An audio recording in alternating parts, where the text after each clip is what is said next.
আজকে আমরা solution করবাম HSC আইসিটির একটা গুরুত্বপূর্ণ টপিক যে হাফ অ্যাডারকে NAND গেট দিয়ে বাস্তবায়ন।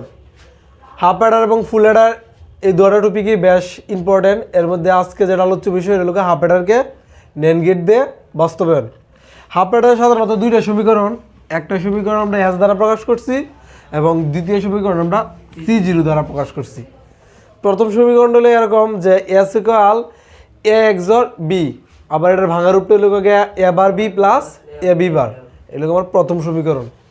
এবং দ্বিতীয় সমীকরণ হলো A B। তাইলে যদি কোনো সমীকরণকে NAND গেট দ্বারা অথবা NOR গেট দ্বারা বাস্তবায়ন করতে হয় তাহলে ডবল বার বা হোল বারের সাহায্য নিতে হয়। যে প্রথম সমীকরণের উপরে আমরা দুইটা বার দিলাম, সিমভাবে দ্বিতীয় সমীকরণের মধ্যে আমরা দুইটা বার ইউজ করবাম। যেহেতু NAND দিয়ে আমরা বাস্তবায়ন করার কথা কইছে, NAND-এর শেষের উচ্চারণটা কিন্তু এন্ড কার কাজ করে গুণের, যার কারণে এনের যে যুগ চিহ্নটা, এই যুগ চিহ্নটা আমার এই বারের সাহায্যে পরিবর্তন করে গুণে রূপান্তর করতে হবে, যার কারণে আমি দুইটা বারের সাহায্য নিছি। এই দুইটা বারের মধ্যে আমি প্রথম বারটা ভাঙলাম, প্রথম বারটা ভাঙার পরে এদিক দিয়ে কিছু পড়বো, এদিক দিয়ে কিছু পড়বো। বার ভাঙলে চিহ্নের পরিবর্তন হয়, যার কারণে এই প্লাসটা হয়ে যাবো ইন্টু, এবং এই বারের অংশটা এদিক দিয়ে পড়বো এবং এই বারের অংশটা এদিক দিয়ে পড়বো, এবং উপরের যে বারটা আছে এটা কোনো পরিবর্তন হতো না, হোল বাড়ি থাকবো। এটা হলো প্রথম সমীকরণটা ভাঙা। এবং যে দ্বিতীয় সমীকরণটা, এটা কোনো ভাঙার প্রয়োজন পড়তো না, কারণ A আর B গুণাকারে আছে, শুধু তাদের উপরে দুইটা বার আমরা আনলিব। এখন যেহেতু NAND-এ বাস্তবায়ন করেছে, প্রত্যেকটা গেট আমাদের NAND-এর মতো হইতে হইব। এই চিত্র হলো NAND গেটের, তাহলে প্রত্যেকটা এইভাবে আঁকতে হইব।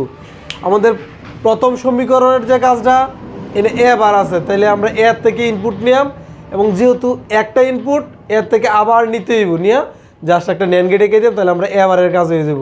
এরপরে গেছে B এর থেকে ইনপুট নিলাম, তাহলে A বার আর B তারা আবার NAND-এ আছে, যার কারণে আমি আবার একটা NAND গেট রাখছি, এতে করে আমার এই বারের কাজটা হয়ে গেছে। এখন আমরা এই দিক থেকে প্রথমেই গেছে A, ইনপুট A নিলাম, এরপরে গেছে B বার থেকে ইনপুট নিলাম, যেহেতু B বার একজন, এদিকে আবার ইনপুট নিয়ে এই B বারের কাজটা করলাম, এনে পাইলাম আমরা B বার, আর এই দিকতে পাইছি A। তাহলে A আর এই B বারের সাথে আবার একটা NAND-এর সম্পর্ক, মানে বারের সম্পর্ক, যার কারণে আমাদের আর একটা NAND গেট অঙ্কন করতে হয়েছে। তাহলে এনে পাইলাম যে A B বার আবার হোল বার। এই পক্ষটা আর এই পক্ষটা, দুইটা পক্ষের উপরে আবার একটা হোল বার আছে বিধায় আরও একটা NAND গেট অঙ্কন করছি। তাহলে আমরা এই বারটা পাই গেছি। তাহলে প্রথম সমীকরণের কাজটা। এবং দ্বিতীয় সমীকরণের কাজটা এরকম আছেন যে A বির উপরে দুইটা হোল বার আছেন, তাহলে প্রথম ইনপুটটা আমরা নিলাম A এর থেকে, এবং এরপর ইনপুট নিলাম B এর থেকে। যেহেতু NAND আকার আছে, এনে একটা NAND গেট রাখলাম, তাইলে এনে ইনপুটটা পাই এমন যে A B হোল বার, কিন্তু ডাকের মধ্যে A B হোল বার আছে, ঠিক আছে, কিন্তু আরও আরেকটা বার আছে উপরে, এই বারের কারণে আমার আরও একটা NAND গেট অঙ্কন করতে হবে। তাহলে এই যে দুইটা বারে আমি পাইলাম। যে গেট দিয়ে বাস্তবায়ন করার কথা বলে, প্রত্যেকটা চিত্র সেই গেট কেন্দ্রিক হইতে হয়। আমার যেহেতু NAND গেটে পিছে, আমি প্রত্যেকটা চিত্র কিন্তু NAND-এরই আঁকছি। তাহলে আমার হাফ অ্যাডারকে ফুল অ্যাডার এই হাফ অ্যাডারকে NAND গেট দিয়ে বাস্তবায়ন করা সম্পূর্ণ হয়ে গেলো।